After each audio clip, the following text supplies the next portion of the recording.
right? There are certain things that happen in families. And so there's two particular points I want to make today. Number one is bombshells. Bombshells. There are bombshells that go off in our family and things begin to explode. So I don't know about you, but I have gone through a number of things where things just exploded.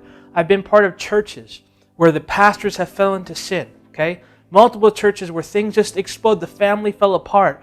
Things went awry. I've had that happen in my natural family where difficult things have happened, all right? And just what you pictured as family is no longer there. And when those things happen, it brings a disillusionment to all of us. What do we do then? Do we just give up on the notion of family when a bombshell goes off?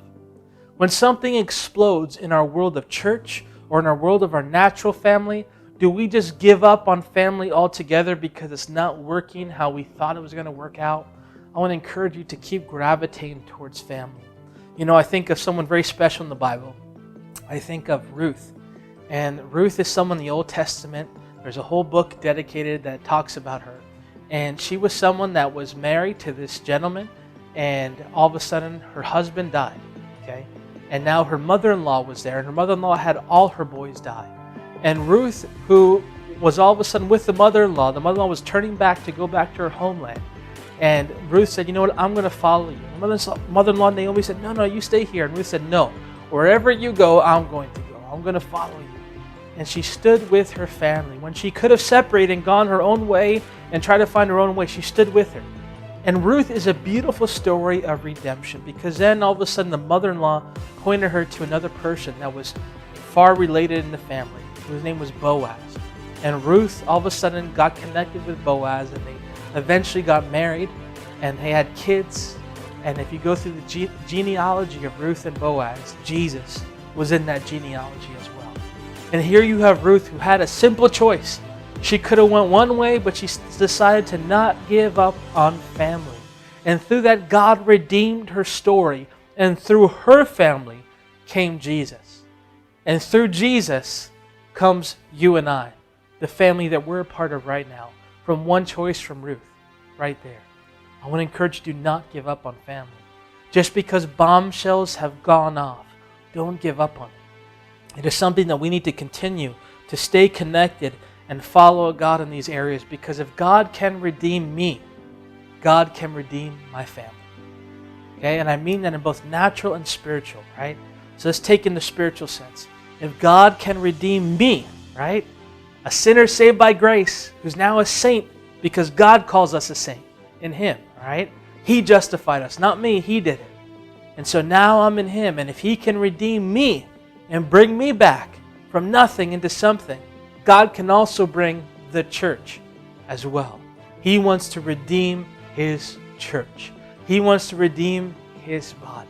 He loves His church. Okay, and so I want to encourage you, do not give up on family. Now, we need to sometimes relook at what is family. And I hope that you're with a group of believers right now and realize that you are part and in God's family. I hope you're able to realize that and sense that. Now, I just mentioned bombshells, but number two I'm going to talk about is eggshells. Bombshells and eggshells, okay?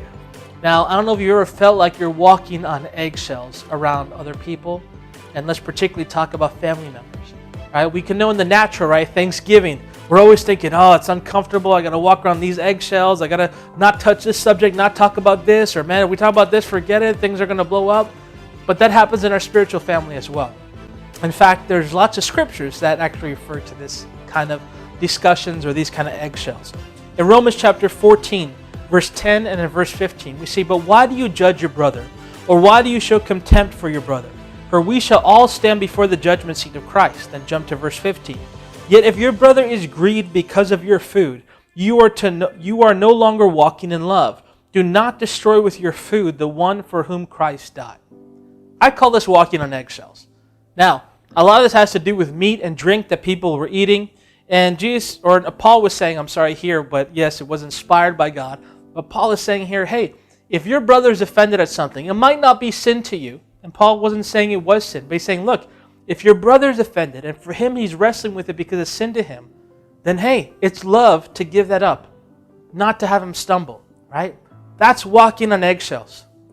I don't know how many times in the church I have asked certain people or certain leaders, hey, just be careful with this and this person and this and that. And I've had people come, I don't want to walk on eggshells. And I'm thinking, it doesn't make sense to me. Like, don't you love your brother or sister? You know this is an issue for them. You know this is a sensitive subject for them. You know they can't handle this right now. Yet I realize that if we are unable to walk on eggshells for our brother or our sister, oftentimes people are walking on eggshells to you or towards you. Think about that for a second. If you have the inability to care enough and love enough for somebody else to walk away from a subject and still talk with them, or not go in this area, if you can't do that, then there's a good chance that God is calling others to walk on eggshells towards you right now. Okay? So that's an interesting statement. Think about that for a second. That might not be a comfortable thought, but I think it's a very interesting one.